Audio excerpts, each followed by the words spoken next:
Okay. That's good. That's good. Okay. Let's Take two. Okay. Take two. Sorry, I'm so nervous. Okay. Hey guys, my name is Zach. And I'm Yost. Welcome to this week's episode of Collecting Weekly. This is the weekly podcast where my friends and I talk about the things that matter the most to us this week in collecting.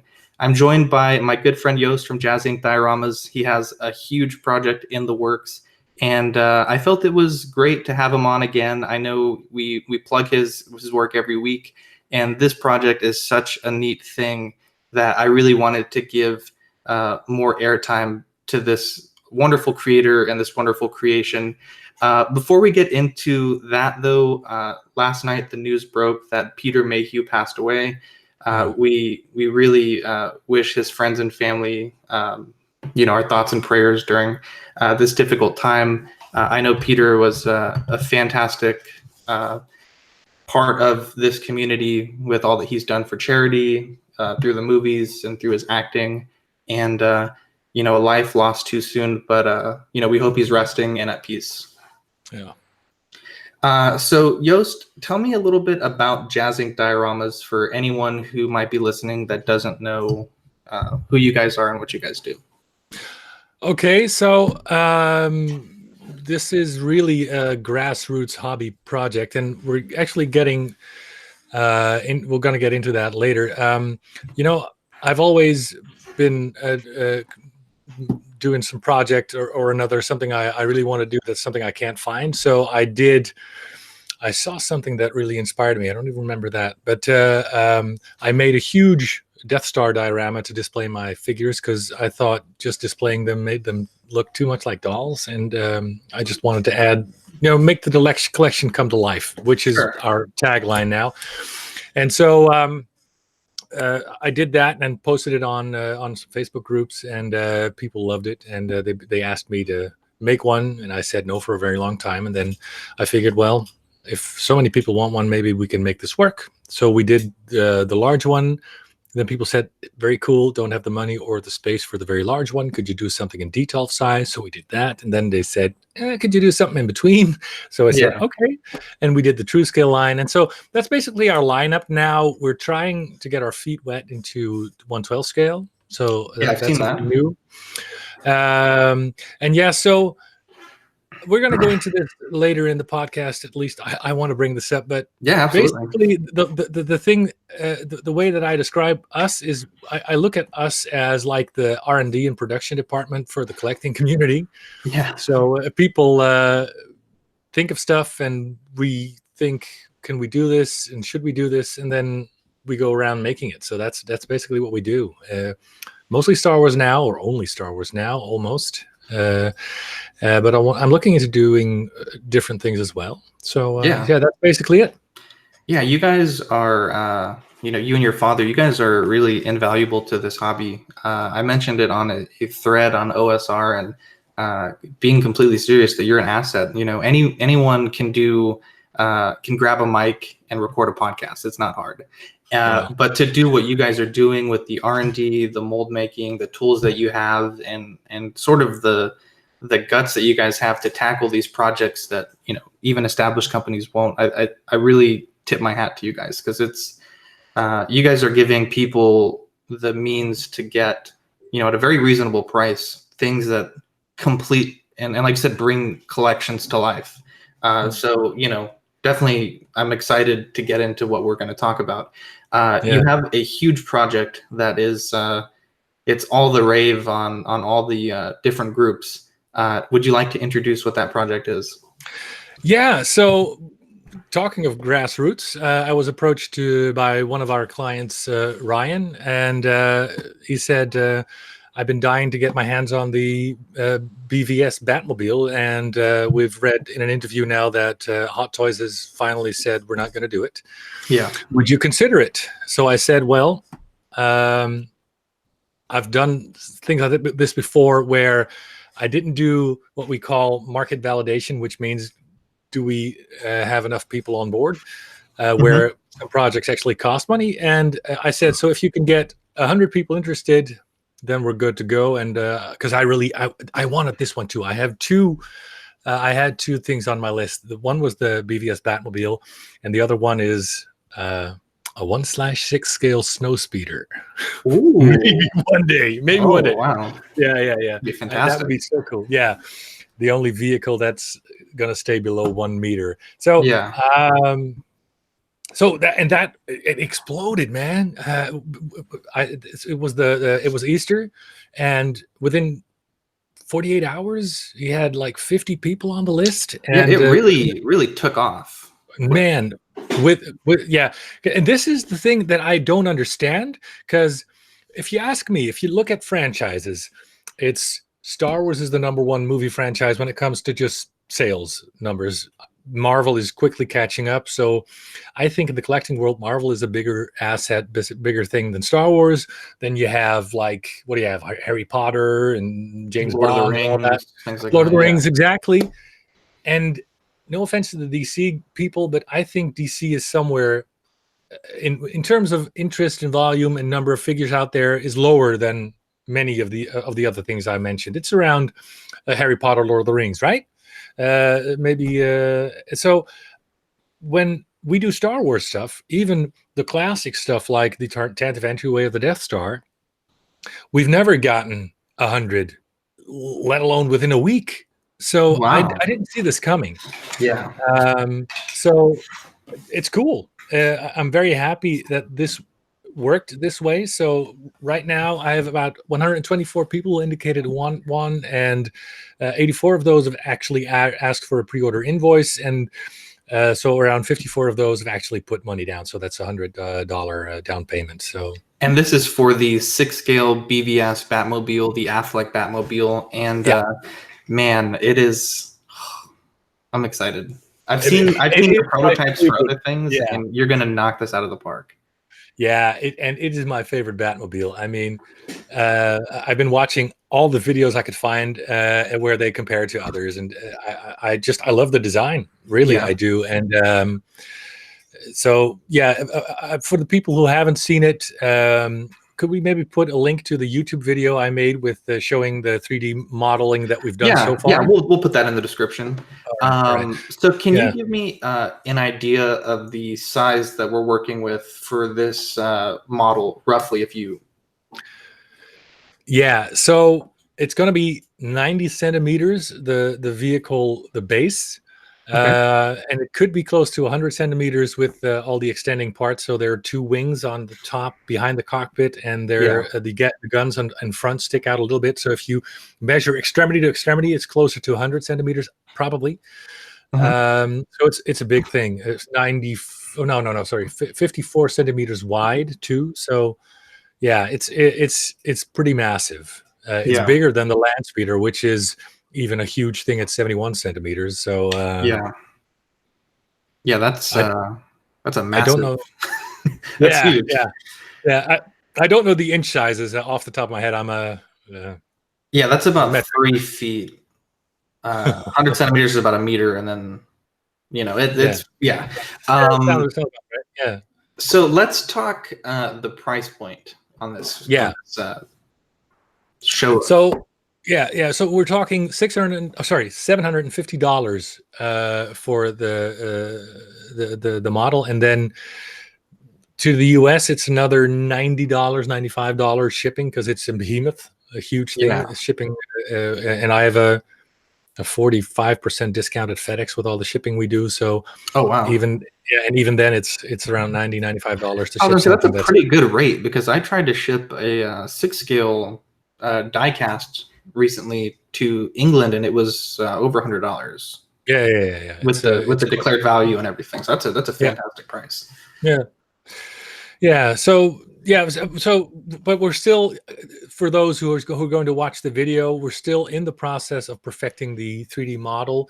There are a few more details I want to add to the outside, and we're detailing the 3D model on the inside. That's going to be done in about, I don't know, 6 to 8 weeks to get that right. Yeah. I showed the first draft of the racing seats already in that video, but there are some details that need to be added to those, and then of course everything else. And then so maybe it's good to dive into what's going to come next in the process of designing this stuff. Sure. So first, we're going to do a very small prototype to see the things that we're going to run into, because prototyping is a very expensive business. Yeah. Just to give you an idea, we've spent close to $3,000 on the prototyping for the land speeder already. Yeah. So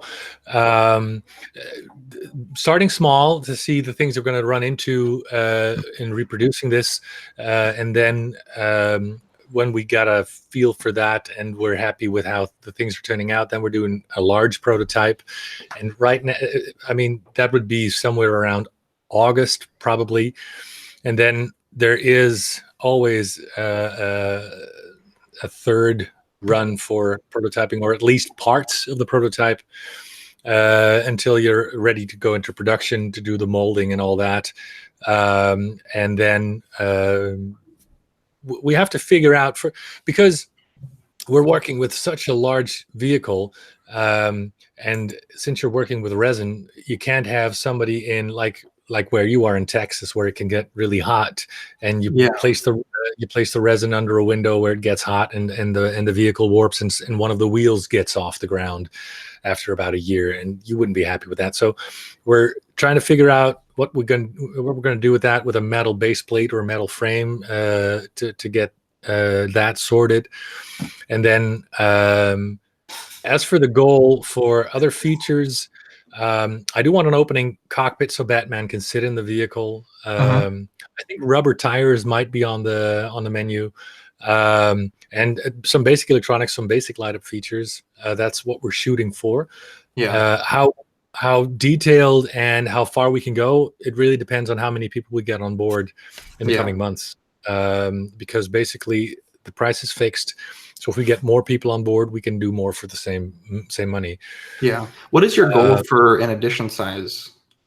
Yeah. So basically, I guess, will there be a point where you're going to say, all right, we've hit the maximum that we can handle, or is this something that, I guess my question is, where will you cut it off as far as orders go? Or will this be something that continues to be able to be ordered as you get deeper into the process? No, so yes and no to a bit of both, because I will be able to accept orders until we have finalized everything for production, and then we just have to determine the edition size. So, but I encourage everyone to order as fast as possible, because that'll allow us to do more. Because if everybody comes on board at the last minute, the features will already be set. Yeah, exactly. Yeah, for sure. But and so when we've determined production, that everything is decided based on that, because we're really in quite a difficult space, which is one of the reasons I think we're the only one in this space, because just making a handful, that's doable. You don't have to worry about volume, and making more than 1,000 is doable, because then you're talking enough numbers to do like real metal injection molding and all that sort of thing, and then you can really get the cost down. But somewhere in between, like 100 or 200 even, and that's a huge edition size for us. But even if we made 100, you're still, I think I've used this before, but the saying in the Netherlands is, you're too large to be a napkin, too small to be a tablecloth, and that's where we are in terms of production. So it's really single runs in very high volume. That's what we're doing. So yeah, the more people come on board, the more we can be efficient and get more out of the molds we do, because we use silicone molds that need to be replaced every few dozen runs. So and then you can get better molds if you get more people. So right now we have 54 people who actually put money down. So I wouldn't guess beyond an edition size of 100 right now, because I have to finance all that before we can send it out, and we're talking huge amounts. So that's what we're looking at right now. Yeah. What do you foresee to be the most difficult aspect of this this build at this point? Ooh, yeah. So the cockpit, is going to be hard to do for all the minor details that are in there. So that's going to take the most money, most attention. Yeah. And then how far can we go when it comes to how much electronics, how much light up can you add? I mean, exterior lights are, I think, pretty much a given, but how much can you do with the interior lights? Yeah. Um, and then maybe if we get enough people on board, make the wheels, because spinning wheels is probably doable, but to give it actual steering, that would require more people on board. So it's Yeah. really, how far does your budget stretch Hmm. that when it comes to features? And so as more people come on board, more features will be added. Yeah. Yeah, definitely. I know you mentioned that you had a lot of help from the community with this project, even up just to this point. Can you detail some of the people that have helped and what they've? I've seen on your Facebook page you've posted some different things, and a lot of people seem to be very excited and willing to offer their assistance in very, very, very important ways for this to be built. Yeah, so Anthony Budget Stark was very excited, so he helped get the word out. Now, of course, Ryan for initiating it. He's been very busy behind the scenes, helping me collecting all the names, all the information to get all everything for the invoicing and getting everything down for shipping information, all that sort of thing. So he was great. And then Mike Studelberg, he's been he has experience as a toy maker, and he made model cars for Yeah. production. Yes. So Mike pulled an all-nighter, and you can see some of his sketches in the YouTube video that you're going to post. Yeah. So he's like helping me figure out when you do cars, because this is the first car that we're doing, to ensure that we don't make any rookie mistakes. So I'm very glad to have Mike behind us on this and helping out. And oh man, well, you guys, of course, for getting the word out and sharing and letting us do our story here. I mean, that's really great. And oh, I'm afraid I'm going to be forgetting so many people. So yeah, everyone who's sharing and putting the word out, and especially people like Steve and all the others who vouch for us, and say that, hey, we're no joke. We haven't ever not delivered on a promise or a product we're going to do. So that helped us get people on board who haven't worked with us before, because this is outside the Star Wars realm we normally do. So Yeah. yeah, those things are and those people are vital, and this is why, like I said before, this is a grassroots thing. This is the community asking us to do something. And like I said to my dad, we're just like the R&D department and the production department of a much larger entity, so Yeah. that's yeah, that's it. Now, you have the $100 deposit to sort of reserve your spot. And as you get further into the process and as you get closer to the release date, for those people that have the deposit placed, is there a payment plan that they'll be doing throughout the building process? Can you talk a little bit about that? I know we Yeah. usually touch on that in most episodes that we talk about your stuff, but can you tell us what options people have to pay this off, in smaller payments than just all at once? Yeah. So for most of the people, virtually all of them, we've done a PayPal flexible invoice, which after you make the initial $100 down payment, you can really decide on your own pace. So for those people very uncomfortable with paying much upfront, it's even possible to just wait to pay the final amount when we're ready to ship. Of Mm-hmm. course, that would mean more of my private money being needed for prototyping and production. So everybody who's comfortable supporting that, if you pay like a small amount every few weeks or every few months, the Google thing or the PayPal thing is great in that it doesn't require a strict schedule.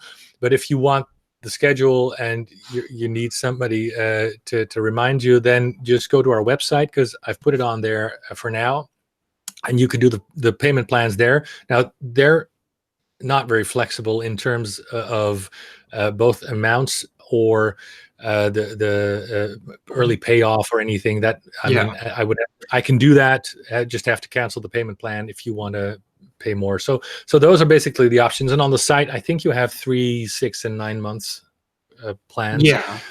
So no one has to pay up front all the entire amount. $100 is it. That'll allow us most of the prototyping cost. Yeah. So yeah, that's the way we can set this up, and anyone who's comfortable paying faster is much appreciated. When is of course I'm sorry, go ahead. Yeah, of course, I wanted to say that, I mean, if we had to pull out for any reason at all, you get your money back. So we've never done that, but I do want to say that it's not like your money is gone, and you'll always get something for that, unless you have to pull out. But we have to make the cost for you. I mean, like Sideshow says, that's the same way we work too. But no, if we couldn't deliver, you get your money back. Definitely. Do you have a? I know obviously at this point you're very early in the process, but do you have an estimated release date for this to be released? Yeah. So conservatively, 8 to 9 months from now, we will have this thing released. Yeah, I think. Yeah. So it would be cool to have it out before Christmas. That's my goal. Don't pin me down on that, but I will make every effort without having to compromise on the quality or of course. Yeah. So I am a people pleaser, try to please everyone, but sometimes I have to make tough choices in the design process or delivery times. Usually we're off 4 to 6 weeks on our delivery times. Not much. I mean, when it comes to the land speeder, we said around June, still might be June, maybe July, so same for the Falcon and the Bespin gantry. So I think it's pretty safe to say 8 to 9 months.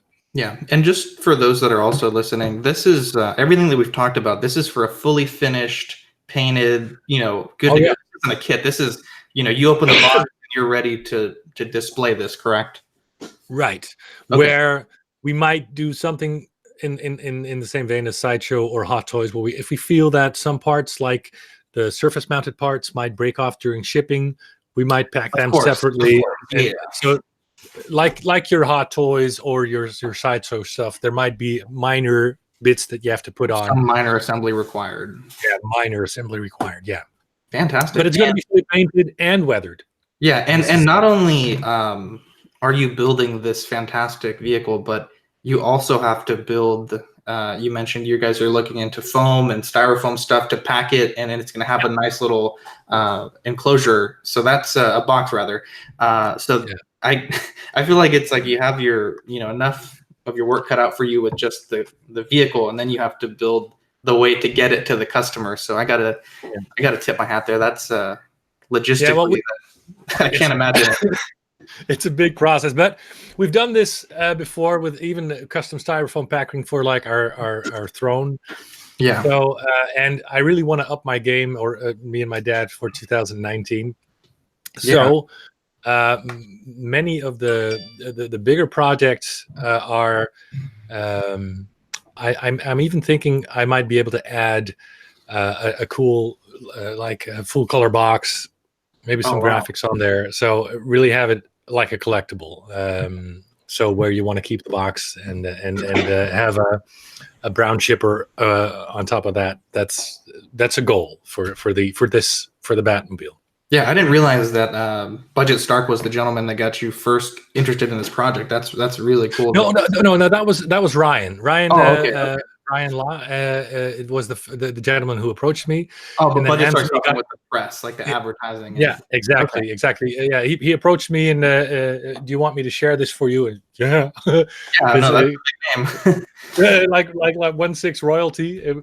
I've made 1 or 2 things for him in the past, and that's just so cool. Yeah, when someone like that knows your name and approaches you to, could you make something? And since he has stuff that you've made, he can probably vouch for the final product that you're offering, which is extremely helpful. Yeah, and another. I shouldn't forget this. Justin, do you know Justin from Justin's Collectibles? I've Uh, spoken to him a few times. We kind of have like a podcasting circle where, I've spoken with other podcast hosts. So I've touched base with him, a few times. Yeah, and so he's also approached me because he did a review on our carbon freezing chamber, which was epic because I always watch his reviews before I buy a figure. Yeah. And he's also offered to make a video and show some of the updates every now and then on his channel. So Yeah, he has a big pretty shout pretty out. large following, so that's Yeah. So fantastic. Justin, thanks so much. We really, really appreciate that. Yeah, they run the Mint and Sealed Box podcast, which is pretty much, if you listen to our podcast, you can find them wherever we are on. So Apple Podcast, Spotify, SoundCloud. Really, really good guys there, Zach and Justin. I know you had Yeah, and mentioned. I was talking about his YouTube channel, but Yeah, for sure. Yeah, his YouTube is Justin's Collection, and then his exactly. audio Yeah. stuff is on Mint and Sealed Box Okay. podcast.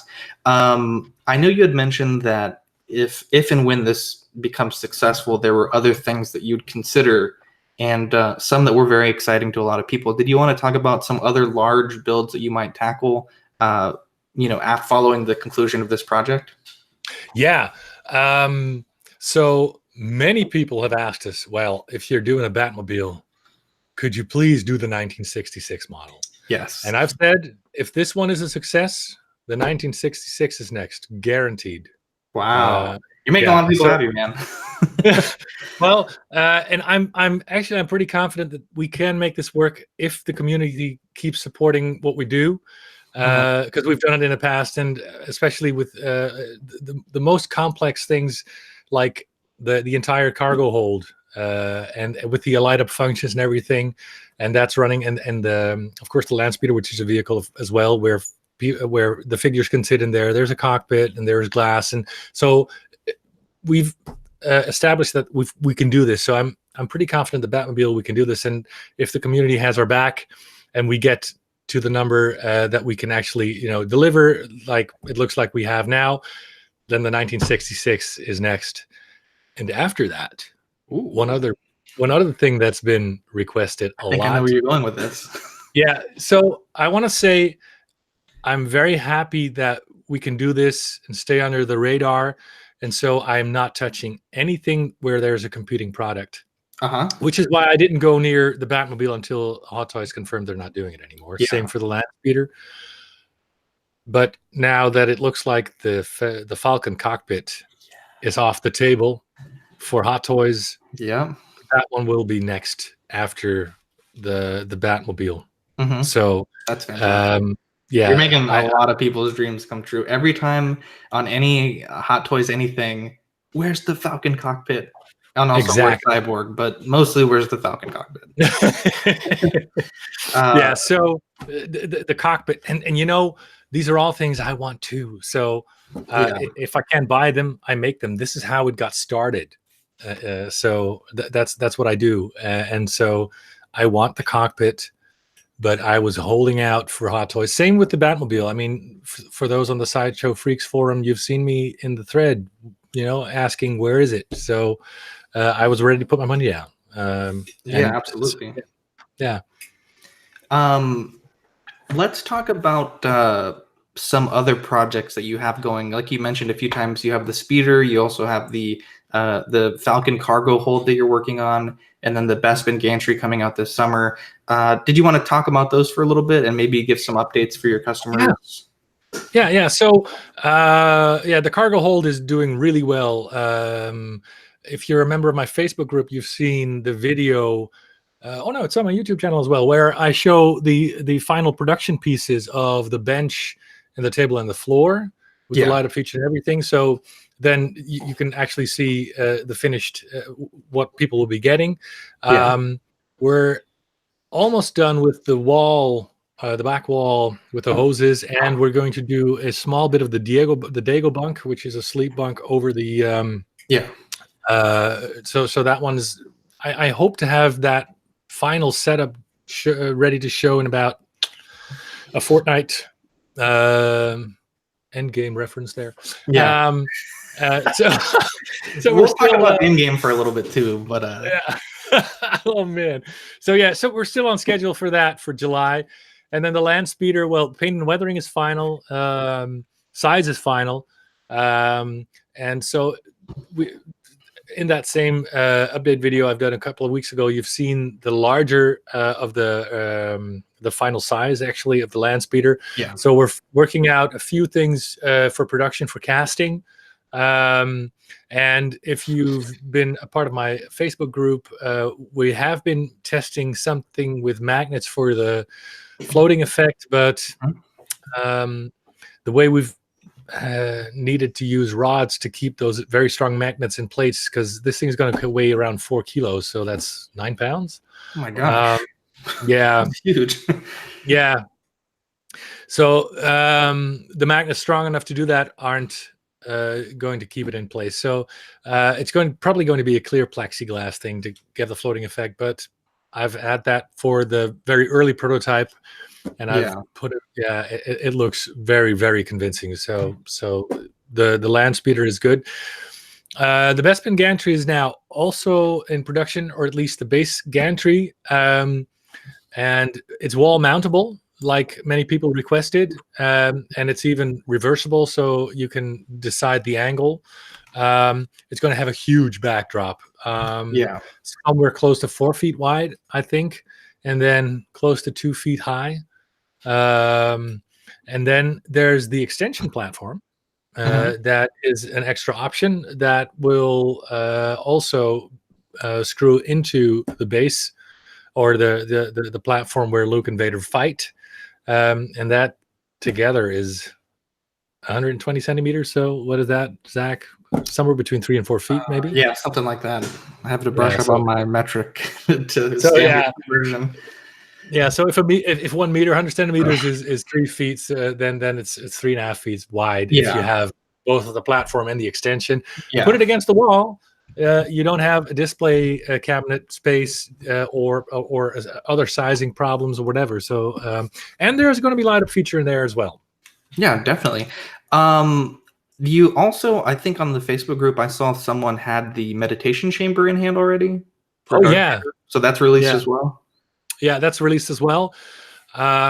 So I was going to mention this, so maybe now is a good time. There are going to be quite a few things that are going to be sold out in 2019. The meditation chamber is one of them. Yeah. Unfortunately, that one we didn't do the proper validation, so it cost us more to make than we charged for it. So when all the current orders are delivered, I may have 1 or 2 extras, and then that's going to be sold out. Yeah. Same for many of the wall mounts, maybe all of them before the summer. So fair warning on those too. The wall mounts look fantastic, especially if you don't have the wall. You have the wall space, but if you don't have the actual room space, that's a great option.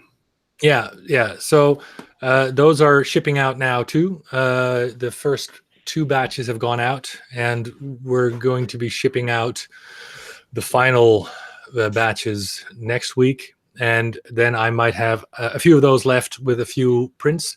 I made 1 or 2 that are not on the website because I thought they were cool. I made a backdrop.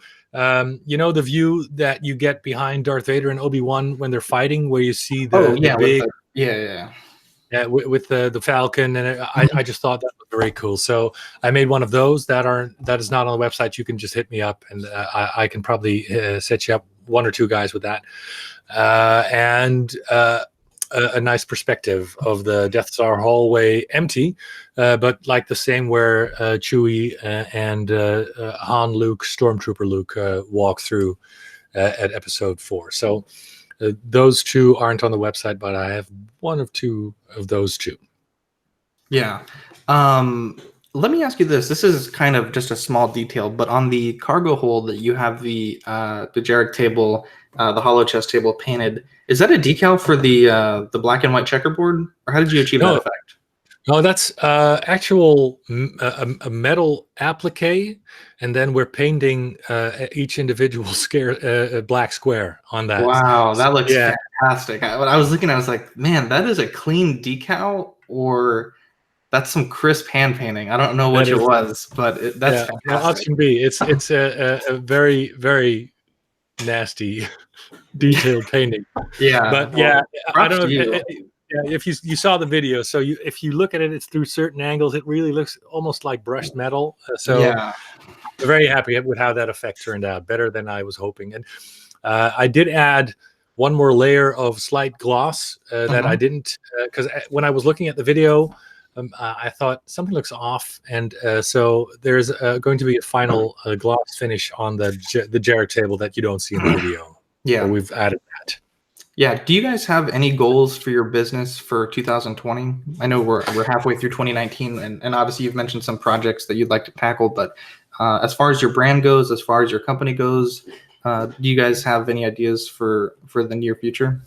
Yeah, yeah. So I really want to work on that the R&D and production department for the community. So I want to open up the discussion much more. And um, so, what I find is people are still really much needing to get used to the idea of a diorama as a viable display option or something. Because most people are like me. I want to get all the figures I can get, and they're very expensive. So adding money for a diorama, I'm very happy to see that it's slowly catching on, and I got a really great email from Australia this morning from a gentleman who just got into it, and he searched cool display options, and we came up at the top. So Hey, not yeah, bad. so it's cool, um, but we're still finding traction, and so we need to get the word out. And I'm very happy to be approached by like Justin to give some attention on his YouTube channel, and a couple of Instagram guys doing the same. And then, as far as the business model goes, I think we need to do more of the same thing that happened naturally with the Batmobile. Let me take a sip of water here. Yeah, sure.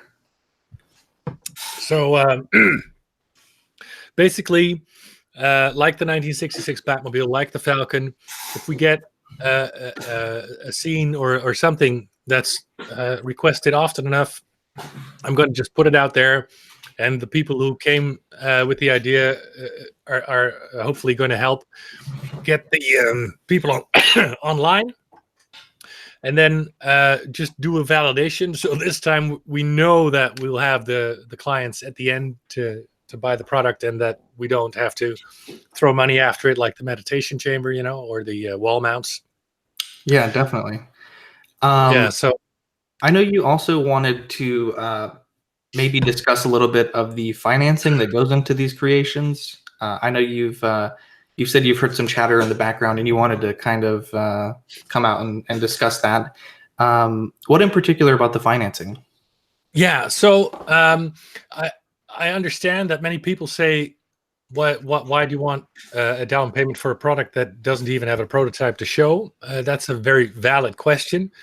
But the way we do this is, like I said, if we are by the people, for the people, by the people, I like to be accountable. And so why do we ask down payments apart from ensuring that people are actually committed? We try to make this as affordable as we can. So we have what I guarantee to be the lowest uh, margin in the business. I mean, 82% of what you pay goes straight into the product that you get at home. So we don't do marketing. We don't have stands on conventions. We have no overhead. So if you have only 18% gross product margin, then you still have to pay the website hosting, licensing for the web shop. We do everything above board. So there's the accountant cost, taxes. And so right now, we have the lowest allowed salary by the IRS, which means that my dad gets $500 a month for all his work. Yeah. I get less. I get less than that because I have a day job, right? So I don't need that. So there's a reason that this is only we're the only one in this niche. It's really not a viable business option. But then if you also have to do the prototyping and the financing of some stock, because you can't not have stock, because then you have to say no all the time. Yeah. We have the interest cost for that, and so that's why we use like down payments to do some of the prototyping. And I've put all my personal savings in this, and then I hope with about 2 or 3 years of whatever is left after that might pay for the stock, so I get my money back, my Yeah. savings back, and then that's really the way we do the financing, and we don't charge you $1 more than is strictly necessary. Yeah. And my accountant gets angry at me at some of this stuff, but you know what? I designed a few guitars that companies are making, and I get a little bit of money of that. So that helps clean up the numbers a little bit. So that's how we roll. Yeah, I mean, looking at the stuff that you offer and the quality, you can get, I think your bottom end diorama in terms of the scale starts at like $200 for the budget DTOF dioramas. Yeah. And, light up feature, the CNC aluminum, everything that you guys offer at that price point. It's even if I just went and tried to make something out of just not as cool materials, it's pricey. I think you guys offer a great service. You guys have a great business model, and I just really look forward to seeing what you guys are going to do next, and seeing this Batmobile in particular come to fruition. It's going to be fantastic. I know Jesse was really excited when he heard that you were making this, and I know that I can't wait for someone in San Antonio to get one of your dioramas, because I want to go in there with the 4K camera and do a little showcase like we've done for a few other people. And I'm just really excited. Like, you guys, are at the pinnacle of makers for this community, and it's neat to see you guys expanding into DC as well. Yeah, I know Star Wars is a big thing, and then DC is I think often underappreciated by Hot Toys. Lately they've been really, really, really pissing off a lot of DC collectors, and so for you to come out and do this that so many people want is just, it's legendary. It's fantastic. Yeah, and we're still learning and trying to up our game, and I think the stuff. I said this to Justin. He got one of our carbon freezing chambers, and he said, "Wow, this is very cool." And I'm looking at them and I'm thinking, we should have done this and maybe that. And well, we didn't have the tools or the money back then. So we're still improving, and Hot Toys quality is our goal, and we'll get there one day. So that's we do the very best we can. That's all I can promise you. And the thing is, I'm as excited about the stuff that's coming as I feel that you guys are. I mean, I said this to my wife this weekend. I wish I could just fast forward in time and see Batmobile done. I mean, I cannot wait. It's like waiting for Endgame. I can't wait to see this and get the Falcon cargo hold in everybody's hands and all that sort of stuff. So it's I hope we're allowed to do this for a couple of years yet, because I still got some stuff I really want to try.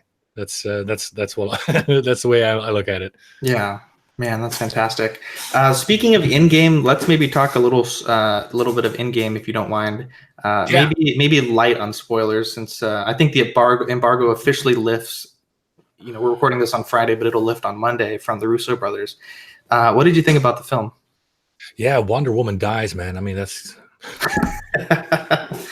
no. So I loved it. Yeah, I loved it.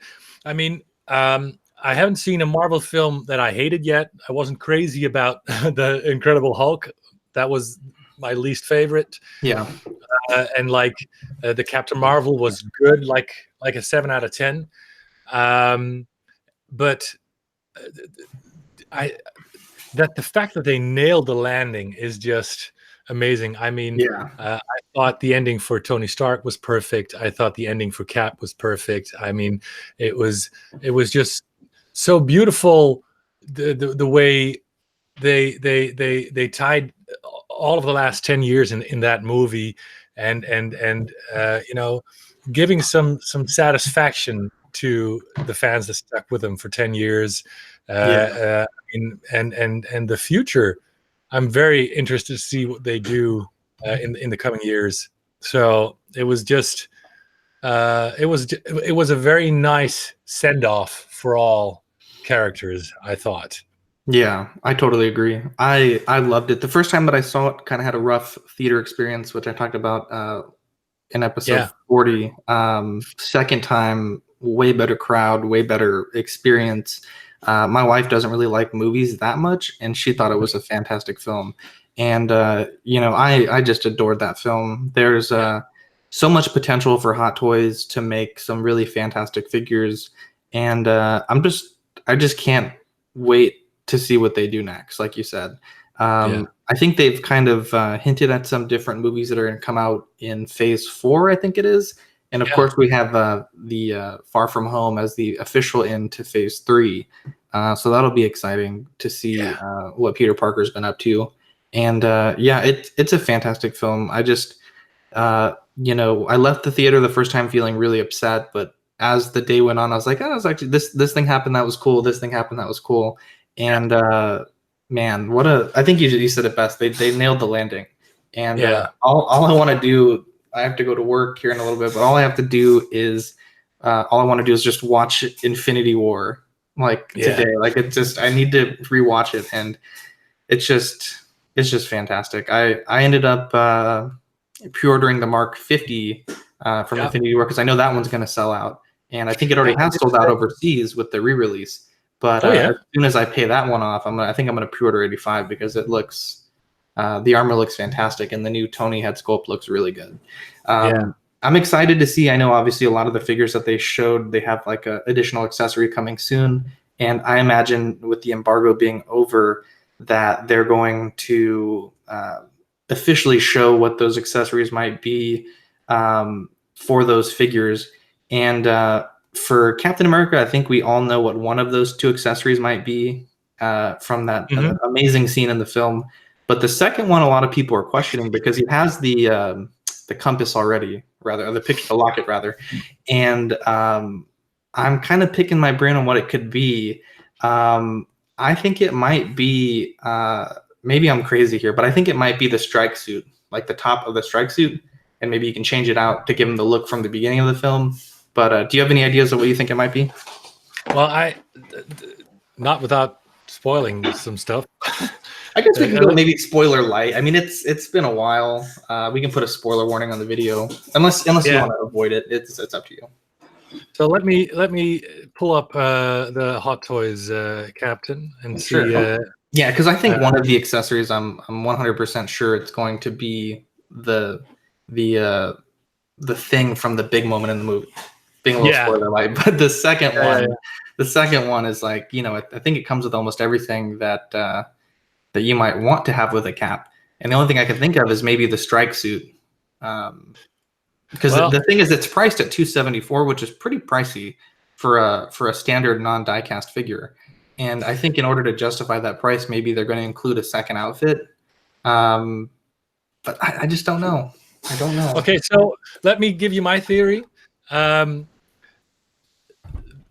he picked up an interesting thing on the battlefield. That's going to be one, of course. Of course, of course. But he also lost part on the battlefield. So maybe I think I know what you're saying. Yeah, maybe some damaged accessories. exactly. That could definitely be it. Yeah, Um, yeah, those that could two. definitely be it. Yeah, yeah. So then, because if you have those two, then you could really do some poses from the end of the battle. Yeah, sure, definitely. So those make most sense to me. Yeah. Yeah, I'm excited. I mean, there's just so much potential for cool figures, and there was some characters that Hot Toys didn't make for Infinity War that I think it would be nice if they added in here. Some of the Children of Thanos in particular. I'm just so Like what a time to be alive. We got Game of Thrones going on. We got Infinity War in-game stuff that's going to be coming out for pre-order. Jazzing Dioramas making fantastic stuff. We got Collecting Weekly. I'm just kidding. One of those is not like the other, but it's just for nerds. It's just a really, and just for collectors in general, it's a really cool time to be in it. Yeah. And don't forget, episode 9. Of course. What did you think of the trailer? If you don't mind, got me excited because Last Jedi pissed me off. It did. Same. And it put me off Star Wars for a bit, at least the new stuff. Yeah. But I loved Force Awakens. JJ did good there. So even though there was quite a bit of fan service and too much echoing of the original trilogy here and there, but I can forgive that. I mean, like Endgame, it's not a perfect movie. Don't think too hard about all the details and enjoy the ride. And that's why I'm going in episode 9 the same way. And man, I don't know, with the that move Rey made in the trailer, I was like, yeah, out loud. Yeah. So that was cool. And there is some cool stuff. I saw a trailer breakdown that hinted at some very cool stuff. And then, of course, with Emperor's Laugh at the end, what the hell? That was hype. I had zero excitement for this movie before the trailer with episode 8. I was just like, I just don't care. Here. And damn it, Disney, they suck you back in with the Emperor, and then it's like it opens up so many doors. Like, who else could come back, or maybe Thrawn might be featured now that the Emperor's back. It's just there's so many things that could happen, and we're so blessed that Ian McDiarmid is, it's just that he was so young in Return of the Jedi when they cast him, that he's still able and willing to fill these shoes. It's just it's incredible. What a time to be alive. Incredible time to be alive. What do you think of the new Disney Plus service, especially with everything that's been announced there? That's a good man. Those Disney movies are expensive when they go to the vault. So for $6.99, I'm really hoping that it's able to be streamed on the Fire Stick, because if it does, my daughter is going to be in bed and happy every night, because a lot of what we use for streaming is, anytime Netflix gets a kids movie, my daughter will watch it on there. And I'm really hoping that it is. And but even just for the adults, all the content that they're going to be making, The Mandalorian looks fantastic. Pedro Pascal, wonderful actor. And I'm just really excited, and they've kind of hinted at some other releases on that platform. And it's WandaVision. And what I love about that is original actors tied into the MCU, and then of course there's the new Loki series where within Endgame they set it up. Yep. I mean, Disney knows what they're doing at this point. They just $6.99. I don't know how long it'll be that price, and I hope it will be that price for a long time. But this is a serious thing that is going to change the landscape of streaming services. I'm excited. At first I thought, having two streaming services like Netflix and Disney Plus, oh man, I don't want them to shatter and scatter the landscape of streaming. But with all the original content that they're gonna be making, I'm gonna be on board for at least the first few months, and then maybe just cancel the subscription for a few months and come back on or something like that. But I'm excited about the potential. Let's just say that. What a time.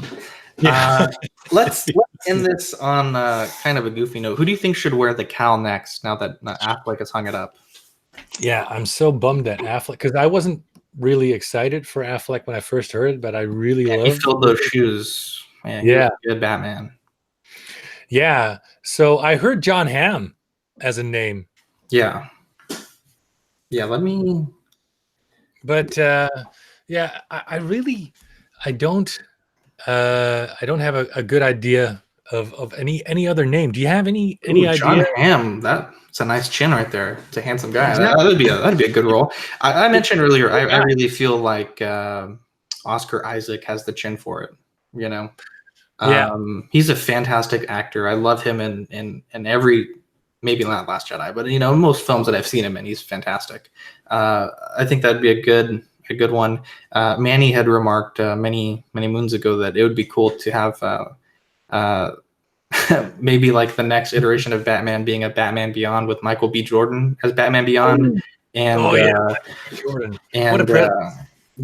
that would be really cool with Michael Keaton as like the older Bruce Wayne passing down the torch, and Michael B. Jordan playing Terry McGinnis. And Yeah, I can't right. stop imagining how awesome that would be. Yeah. But I think it's cool. I know DC is just really I'm really excited for the Joker. Um, Joaquin Phoenix is one of my favorite actors, Mhm, and he really gives it 150% to everything that he does. And mhm, I think if they can string together a few good movies, and kind of get away from trying to follow the Marvel formula with the big MCU, DCEU type thing, if they can just focus on single movies and kind of string these together, I mhm. think they got a pretty promising road ahead of them. But I'm excited for what is to come with DC, and I think if they can string a few of these movies together, they can get all these companies back on board with making toys and hot toys and cool stuff about them. Uh, I think we'll be in a good spot with DC. But Yeah. Wonder Woman, I really loved the I Wonder loved Wonder Woman. I my didn't see favorite it DC movie. until I think like 2 or 3 months ago, and then my wife went out of town, and Jesse came over, and we watched it with Dean, and it was fantastic. I Oh, really enjoyed Wonder 3, 4 Woman. times already. I just so cool, Yeah, so the cool. scene where she grabs the shield and she gets her first taste of the of war was just Yeah, it yeah. was Where emotional. she goes over the breach. Yeah, Oh, No Man's Land. It's fantastic. wonderful. And Gal Gadot knocks it out of the park. Chris Pine, really good. Yeah, yeah. Uh, What a great combination those two were. I look forward to the and next iteration of Gal Gadot as Wonder Woman. yeah, yeah. When is that one coming out, by the way? 1984? Uh, I'm not sure. I think it's set in the 80s, but I don't know that I've seen a release date. I'm not like the biggest DC guy. I think Birds of Prey is the next one coming out after Joker. Yeah, and According to Suicide Squad 2 is coming. Let me check on IMDb because I'm curious now. But I'm a big Wonderful Woman fan, and I keep on top of everything that comes out, except I don't remember the release date. yeah. But because one of the things that's 2020.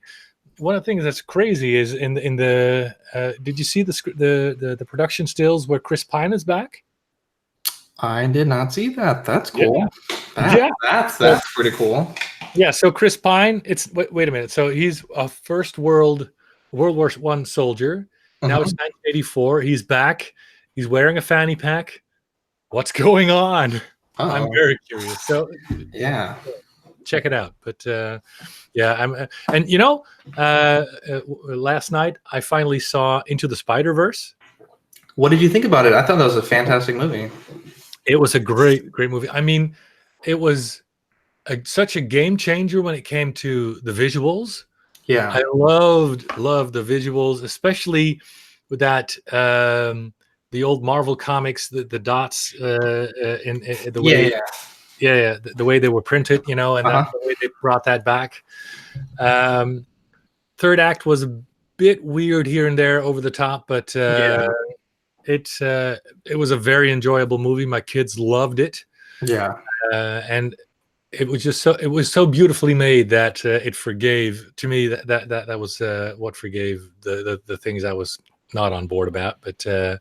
yeah, like you said, such an exciting time, man. I mean, I after I graduated from university, I hardly ever went to the movie theater anymore. And then we got the Marvel movies, and then we got the new Star Wars movies, and now I'm in there almost every month. Uh, Yeah. um, Shazam was a great movie. I had so much fun with that. And then we got Endgame, and then we got I'm forgetting one. Which one was because we got Shazam, Endgame, and then Far From Home, of course, and then Episode 7 this year. What else was? Oh, Captain Marvel, of course. Yeah. So there's a lot of fun out there. Yeah. Do you mind if I ask how your father's doing? I know you had mentioned he was back to work on the dioramas, and I know we've mentioned him a few times throughout this recording. Yeah. So basically, it's all good news, people. Fantastic. Back. Yeah. So the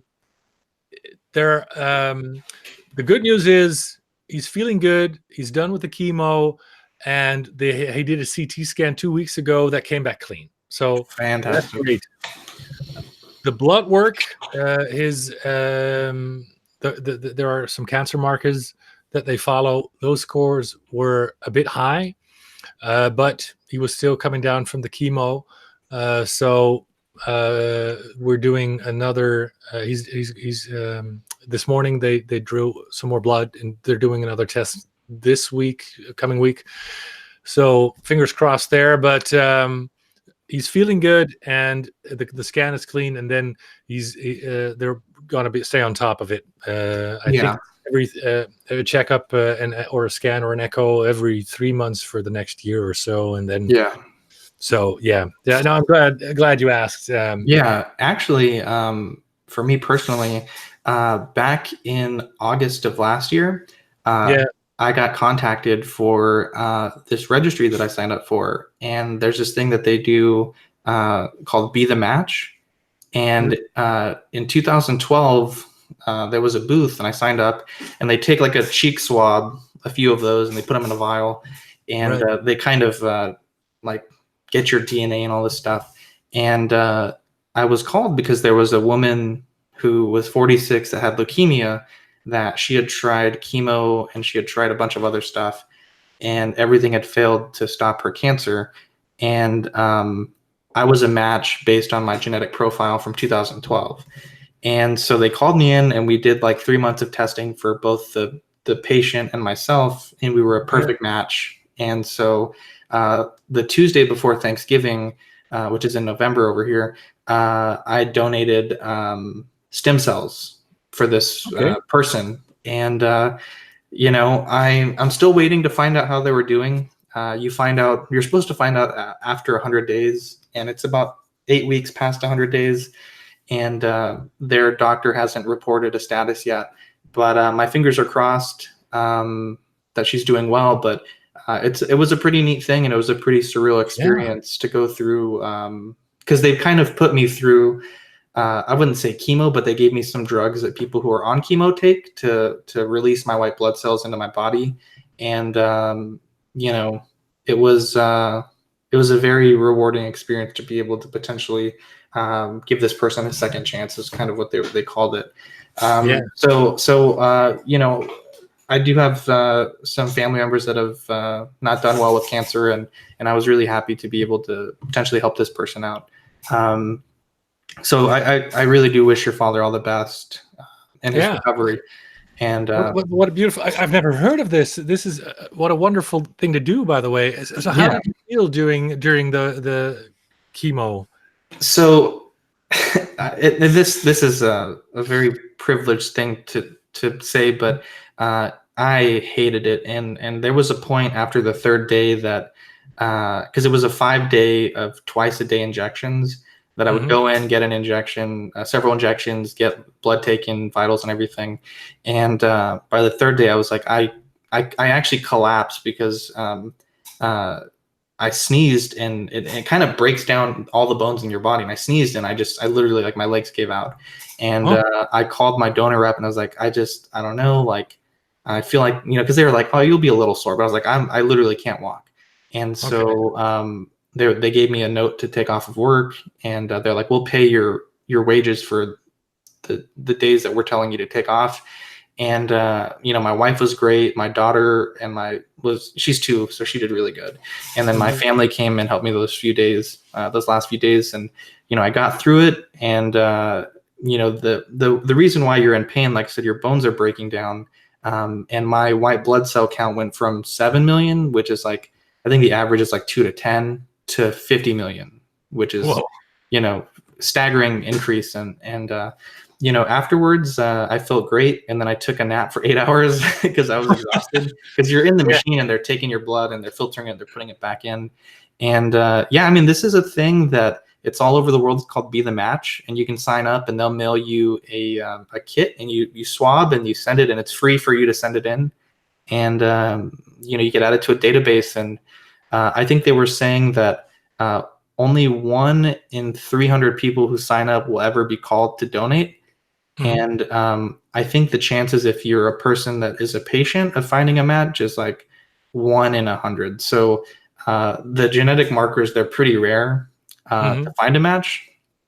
And it just so happened that I was the only match that this person had with everyone in their database. That is so cool. Yeah, so if anyone wants to sign up, it's bethematch.org. Yeah. It's a great organization. And they paid, obviously they paid for all the medical procedures, but they also paid the wages that I missed from the day of the procedure. And then so I wasn't out of pocket anything, but they were really good. And I have doctors on standby that I can call during if I didn't feel well. And it's just a really cool thing. But I just wanted to share that story on the podcast. Yeah. I know it was something that we went through earlier in our podcast, but we just didn't really share it because I wasn't sure what we could share. But now that we're past the 100 days, I think they've said, you can kind of share little details about it. And the great thing is, God willing, that the patient that I donated is still with us. This November, we're allowed to meet, and they'll pay for that person to Wow. come to my city, and we can meet them. So that'd be really cool. Oh yeah. But You're a hero, man, and that is cool. I mean, try. undergoing that crap for another human being is beautiful. And my wife had told me, I was like, man, I really want to give up. And she was like, well, you're doing this for 5 days, but this person has been doing chemo for a long time and it didn't work. And then they did radiation and it didn't work. And, what you're feeling might be bad, but it might only be a small percentage of what that person was going through.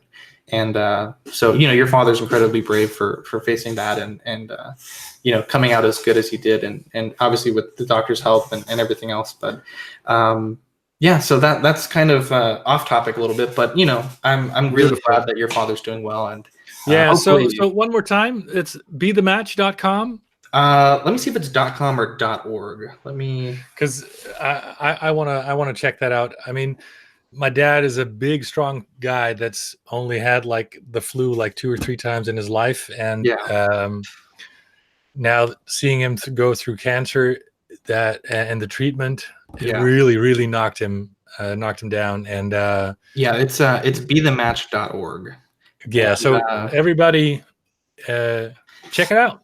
Yeah, it takes just 10 seconds to swab your cheeks, and everything is there. It's a self-addressed stamped envelope to send it back, and it's a good thing.